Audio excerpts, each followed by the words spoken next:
Today for reading, we are on Chapter 8, The Human Voice. And we are going to be reading to find out information about our human voices and build on our knowledge that we got from today's read aloud and yesterday's reading as well. So the human voice. Everybody look at the second page, page 89, and point to our caption.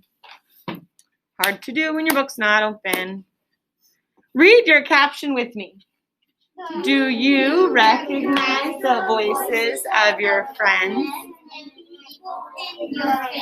Thumbs up if you do, thumbs down if you don't. From our earlier reading, I know that you do recognize those voices of people who are close to you, right? Fabulous, wonderful job. Today, or how about this? If you had your eyes shut, would you know who's talking? Yes. For the most part, a lot of you probably would in most situations. Good. Third graders, what I want you to do is go ahead and silently read this page, and then we're going to do an activity. It will not take long at all. Silently read this page to yourself, and then we're going to do an activity.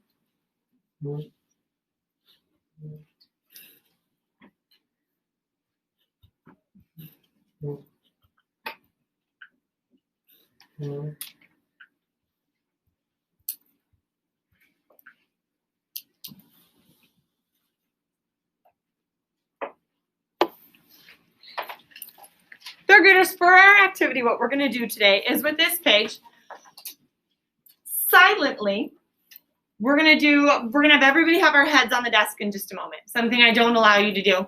You're going to have your heads on your desk, your eyes closed, and you're going to get your ears ready to do some listening. Sound good? Mm-hmm. As you guys, in just a moment, have your heads down on your desk. You're not there yet. You're listening first. I'm going to come around and I'm going to tap 3 people on the shoulder to come up and read. And I'll tell you, I'm not going to tell the class who it is. Those people are going to come up with their reader, and they're each going to read 2 sentences. And everybody at the desk leave their heads down. Are you going to put your heads up? Everybody in the classroom is going to have their heads down. They're going to stay down the whole time. People will come up. The first person will read 2 sentences, and then we'll pause. And the class is going to, with their heads down, tell us who it was.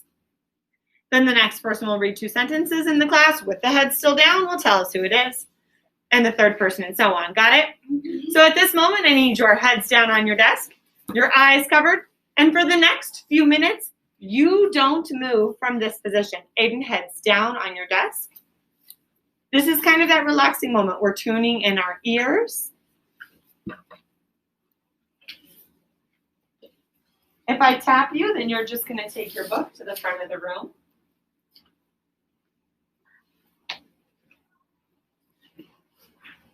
I won't call people who are being cheaters.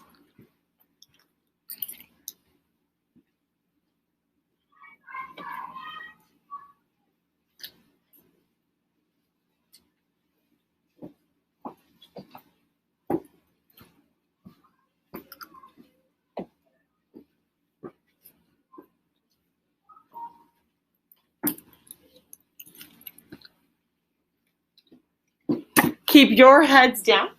You will not have your heads up. Our first reader will read the first 2 sentences.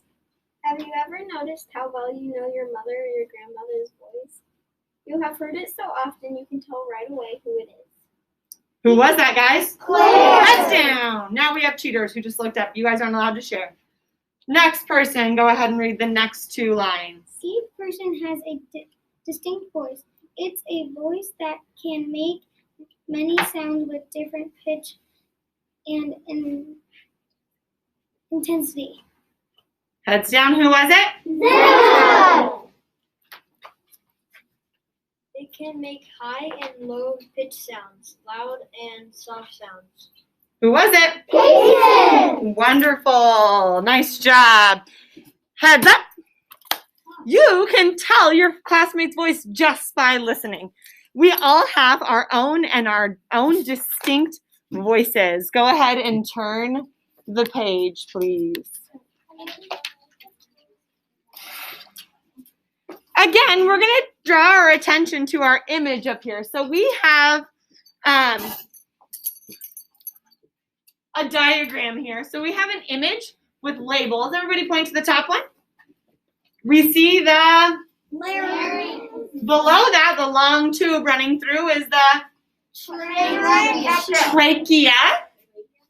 And then we have these big things, and they are the lungs. Point to the caption and read the caption with me. Air Passes in and out of your body through the larynx, trachea, and lungs. Fabulous. Nice job. I wonder, and I already know a little bit, but I wonder how these body parts work together to make the sound. I would like you guys to go ahead and read to find out how these body parts work together to make sound. Go ahead and read those pages.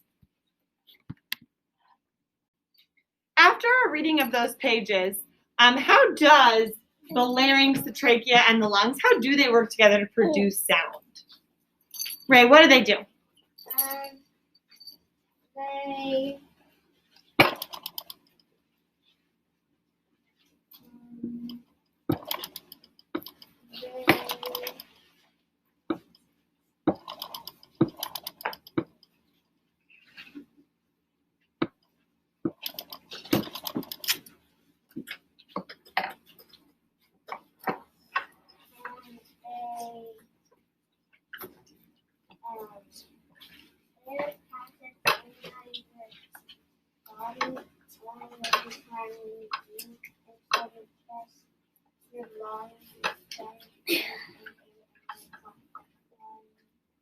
Contract. So that's how the lungs work. They expand to let air in, contract to let air out. We know in order to make noise, we need air to go out. Fabulous. So far we know how the lungs work. They have to expand to let air in and out. How do we get the trachea and the larynx in there as part of this? Haley. So we have the at the top of your trachea. So the trachea is what It's the long tube. the lung tube, and the air passes through it. And then it hits its the voice box, and then Air passes through the trachea and it comes up and hits the voice box. Now, as a reminder, then we want to put it all together. So the lungs are forcing air out of your trachea, and the air passes through your voice box, creating that sound. What is another name for the trachea? windpipe. Windpipe. We see in our reading, right in the third paragraph, it says trachea or windpipe. When we see that or in there, it lets us know they're giving us a synonym for the word that they're talking about. What's another name for a voice box?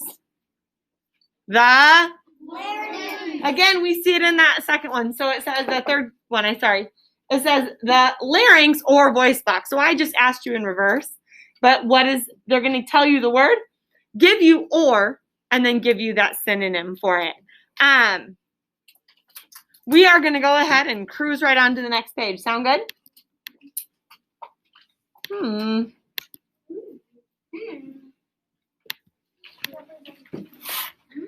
Well, mine did not show up, but it's okay because I have my book right here, and I will put it up here.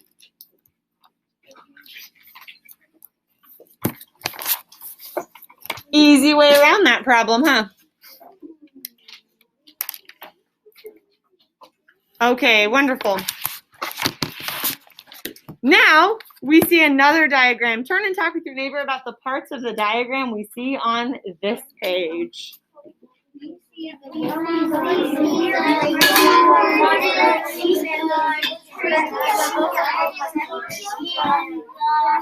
Larynx and the vocal cords. The larynx, the vocal cords, and the 3, 2, 1. Third graders, I'm going to read this one to you, and I want you to read to find out what vibrates to make the sound. Lungs, vocal cords, or trachea. When I come across it, put your finger on it. Inside the larynx are two bundles of muscles that are known as the vocal cords.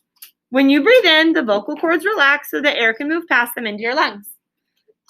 When you speak, you force air out of your lungs and over the vocal cords in your larynx. Your vocal cords vibrate to make waves in the air that continue up your throat and out your mouth. What did you put your finger on today? You were to put your finger on what vibrates. Third graders, what vibrates? Your vocal cords. Vocal cords vibrate and make waves in the air that continue up your throat and then out your mouth. Let's see. I need a guest reader today to read us the caption. Love all these volunteer readers. Kyler, would you loud and proud read us the caption today? When you speak, air is forced from your lungs and trachea to your larynx. The vocal cords in your larynx vibrate to make waves in the air. These vibrations make sound. Fabulous. Wonderful. So it's restating what we just went over. Go ahead and turn the page again. We only have 2 more pages of reading before we move on. How do you guys predict you learned to speak? How do you predict you learned to speak? Charlie? Maybe from your parents. Parents, okay. Joey? Sound like Charlie, like your parents speaking. Fabulous. Kason? I think God gave you a little bit of practicing it, and then when you're on earth, your parents gave you. Possibly. Good.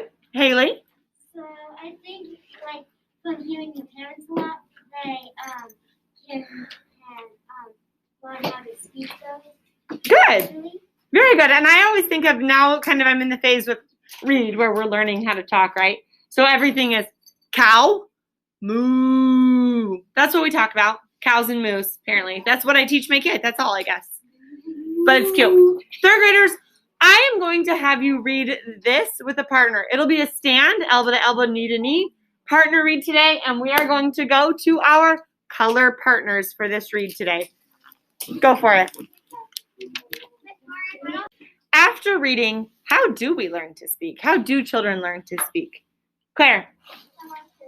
From the parents, not just from parents, from people around us, right? And yes, we grow up with our parents or adults or someone around us, and we're learning to speak. They learn to speak by listening to them. So children, babies, learn to speak the language that they are spoken to in. Can you learn more than one language? Yes. Can babies learn more than one language? Yeah, definitely. I don't know a ton of babies who know more, or little kids that learn more than one language right away. But we have a good friend whose daughter learned Spanish and English at the same time because mom spoke in English and dad spoke in Spanish only, which was kind of fun, right? So kind of a cool, unique way to learn multiple languages. How many of you know someone who can speak more than one language? Yeah, turn and tell your neighbor who it was and what languages they could speak if you know someone.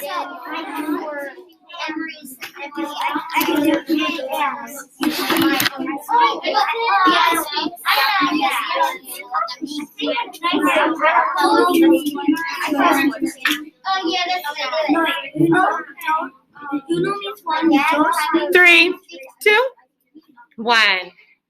Many people are going to know little bits and pieces of different languages. Some people are going to be what we call fluent in multiple languages. So that's more what we're thinking about. But like we're all fluent in English because it's our main language. Once you are able to speak and listen in a different language, that's that fluency in it. Third graders, let's go ahead and turn the page. This is our last page in our reading today.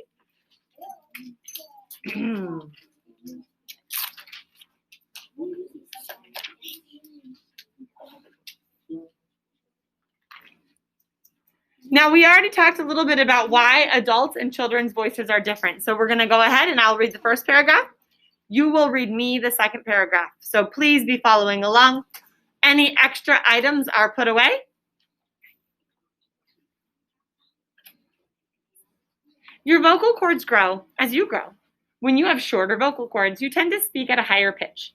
This is why small children have higher pitch voices than adults. The pitch of your voice depends on the size of your vocal cords and your larynx. The volume of your voice or how loudly you speak depends on how much air is produced by your lungs and comes out of your mouth. When more air is pushed out wonderful job with that today. In order for your voice to be louder, what needs to happen? More air. More air is pushed out of your mouth. Fabulous. Third graders, we will stop with our reader there. We can go ahead and get those put away and get our activity books in front of us.